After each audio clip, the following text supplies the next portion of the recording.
ang Panginooy purihin ng lahat niyang mga anghel na tapat at masunurin. Alleluia, Alleluia, Alleluia, Alleluia.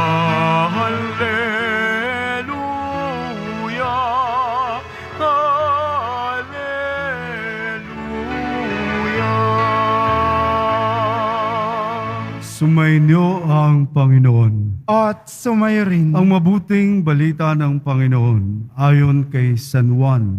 Papuri sa iyo, Panginoon.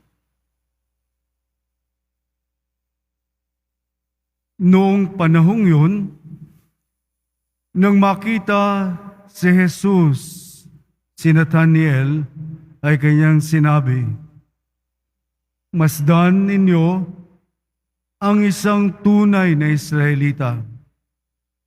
Siya'y hindi magdaraya."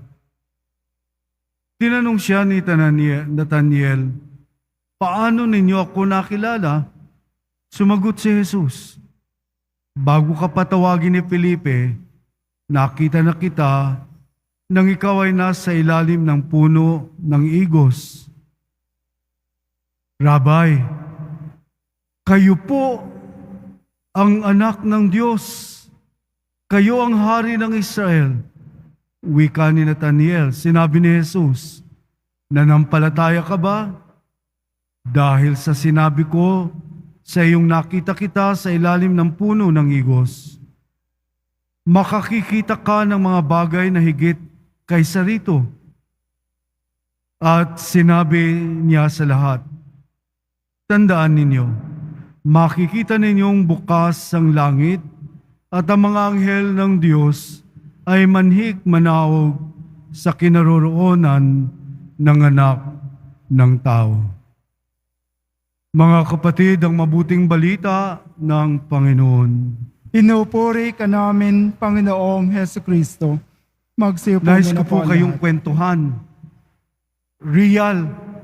Kaya baka ang imahe lang po ninyo ng mga arkanghel ay nasa isip, pero buhay po.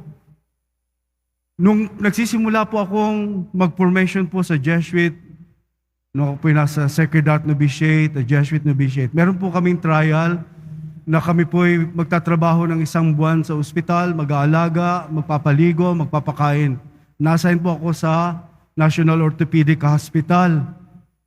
So araw-araw po pupunta kami doon at bawat pasyente po ay tinutulungan po namin na magpaligo at maglinis po ng bed sores. So napakalalim po ng mga bed sore. May isa pong pasyente, ang kanyang sakit po ay tinamaan po siya ng bala sa kanyang spinal column at bedridden po, lalaki po. At ako po ay nagkakalikot ng bed sore, gasa, malalim na yung sugat. At sabi niya, "Brother, abandon po ako dito. Hindi pa po ako pinupuntahan ng aking mga kapatid at nanay." Sabi ko, "Saan ba nanay mo?" Tsaka mga kapatid, "Sa Quezon pa po, pero sa bundok po kami nakatira." Sabi ko, "Sige, magdadasal tayo kay Saint Michael na paparituhin niya papuntahin niya ang kanyang nanay at mga kapatid." "Sige po, Father." 3 days ako nagdasal kay Saint Michael at inutusan ko. Sabi ko, "Saint Michael, pumunta ka sa bahay ng pamilya nitong pasyente at matagal nang hindi dinadalaw, abandon for how many months na po. Siguro dahil sa hirap ng buhay at sa bundok po nakatira, ang pamasahe pa lamang ay hirap na po para pumunta doon." So, after 7 days, dumalaw po ang nanay at tatay, ang nanay at mga kapatid. At after 3 days, namatay po itong pasyente. So nadalaw po siya through Saint Michael. So Very powerful po. Ibig sabihin, yung ganong dinasal ko na Saint Michael, inutusan ko eh. Pwede po pumunta kayo sa pamilya nitong pasyente at para makadalaw ito for how many months or years na hindi siya napupunta. May po kasi mga pasyente doon na abandon talaga dahil sa hirap ng buhay. So yun yung ang kiniklaim ko po through the powerful intercession po ni Saint Michael, the Archangel, ay naganap po yun at eksakto 3 days after na dumalaw po ang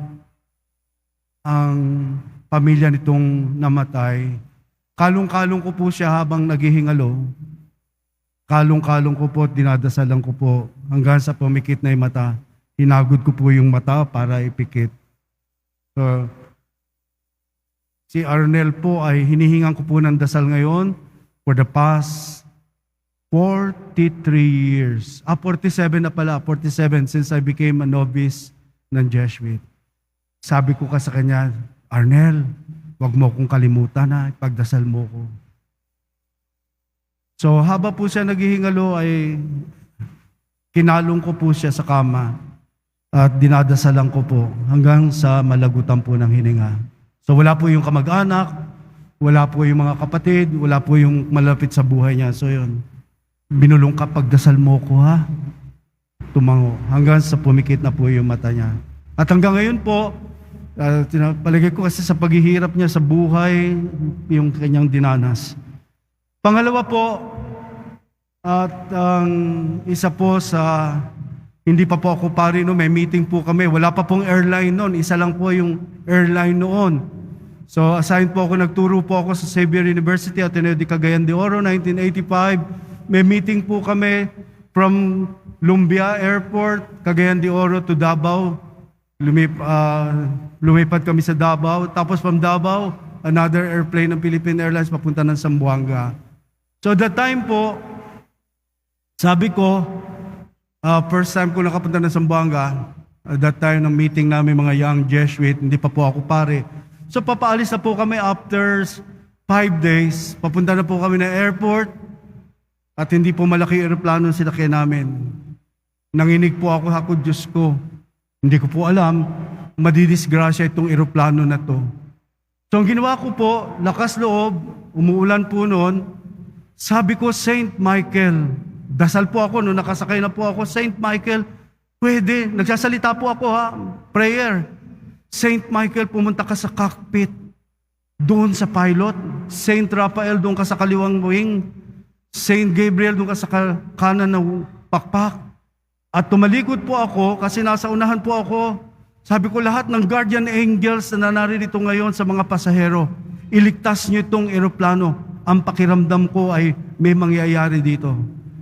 So paglipad po namin, nagkakauntugan na kami sa cabin ng eroplano. Kumakalabog po, zero visibility. Sabi ni isang kasama namin, gumagano na, dasal.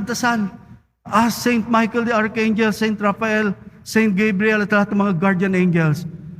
So hanggang Cagayan de Oro po, ang eroplano po ay gumaganyan. Pag landing po, bumaliktad po ang eroplano, nag-skid, nag-apoy ang pakpak.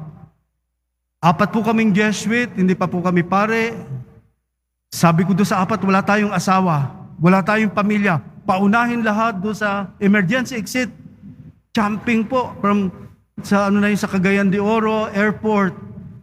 4 po kaming huling lumabas at ang pilot, sabi ng pilot paglabas po doon sa cockpit, we should have been exploded, sabi niya. Kasi rumagasa po ang pakpak at nagsiklab, pero hindi po sumabog. So, Saint Michael the Archangel. Real po ito, real incident po ito. I really called Saint Michael the Archangel. Saint Raphael, doon ka, Saint Gabriel. Ako po'y madalas po akong mag-cramps. Nung pari na po ako, na-assign po ako sa Bukidnon, sa Malaybalay. Ang trabaho ko po'y maglakad ng 60 kilometers, 40 kilometers, 15 kilometers, 10 kilometers para magmisa po sa mga baryo. So may kasama po ako mga kumbento boy. Usually, pagdadaan po sa footpath, wala pong karsada, humihiga na po ako, kalahati po ng katawan ko ay cramps. Pinapahinga ko po. Napakasakit. ascending sa bundok po para magmisa. One or twice, sinabi ko na lang po, ito po'y totoo. Sabi ko, pag magsisimula na yung cramps ko, magbebewang po ako ng ganyan. Bewang po, yung kilikili ko, nandun yung dulo ng lalaki ko. Sasabihin ko sa aking guardian angels or archangels, pakilagay po ang dulo ng daliri ninyo sa siko ko. Nakakatawid po ako, nakakalakad po ng mabilis, nakakaakyat po ng mabilis, stride. So sinabi lang po ng daking kumbento boy, Father, nakalutang ka sa ko. Hindi, nakasaya doon pa ako, Father. Ang taas mo sa lupa. Ganun po, kasi ang hirap pong maglakad.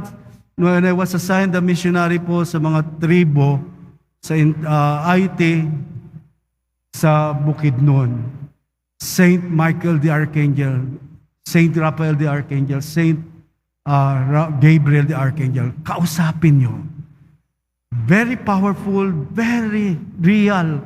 Hindi po basta lang na si Saint Michael ay nahandyan, na hindi natin nararanasan, pero nahandyan po. When you call it, kaya very precious po sa akin today, na umagapay po sa akin sa mga paglalakbay ko po bilang pari, bilang Jesuit, na naranasan ko po.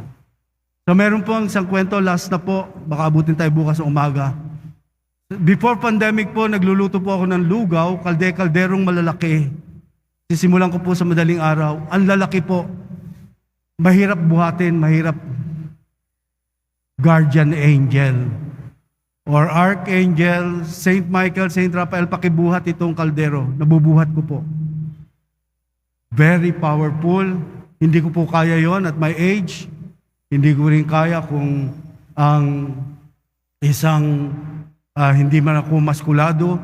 But I was helped. Kaya magugulat po yung aming kumbento. Paano mo naibabayan, Father? Ay, kung nagdasal ako sa Archangel. Okay. Lastly, yung pong malaking monstrance po natin. Ayaw pong gamitin na ibang mga pari dito kasi hindi nila kaya. Ako hindi ko po kaya. Napakabigat po niyan. Every time po, bubuhatin ko yan. Sabi niya, paano mo nabubuhatin, Father? Hindi ko kaya. I'll just ask na merong bantay po na angels dito adoring the Blessed Sacrament. Pagtaas ko po yan, napakagaan po. Totoo po ito. Hindi ko po kaya yung itataas na mag-isa. I'll just ask the archangels na bantay po ng Holy Eucharist and they would do it for me. Kasi ako lang gumagamit yan eh. Hindi daw sabi ng, Father, ang bigat-bigat yan, hindi naman kaya yan. But I said, here. Lastly, sabi ko, bakit very effective ang mga prayers ninyo? We have thousands and thousands of angels here. Lahat ng mga panalangin natin ay dinadala ng anghel patungo sa Poong Jesus Nazareno. So naririto sila, kaya't kung bakit ang mga panalangin natin ay naihahatid sa Kanya. Malungkot ang anghel po pag wala kayong dalang prayer na ihahatid sa Panginoon. Nagsisimba pero walang prayer na hinahatid. So marami pong anghel dito sa loob ng basilikang ito na nakaabang upang kunin ang mga bawat panalangin po natin. At si Saint Michael, Saint Raphael the Archangel, Saint Gabriel the Archangel, always, lagi po nating banggitin sila sa paglalakbay o sa pangangailangan, mga pagkakasakit, sila po yung tumutulong. At napakahalaga po. Palakpakan po natin ang tatlong archangel na ito na siyang lagi pong buhay. Buhay po sila. Hindi natin nakikita pero naririto po sila parang umagapay po sa ating lahat.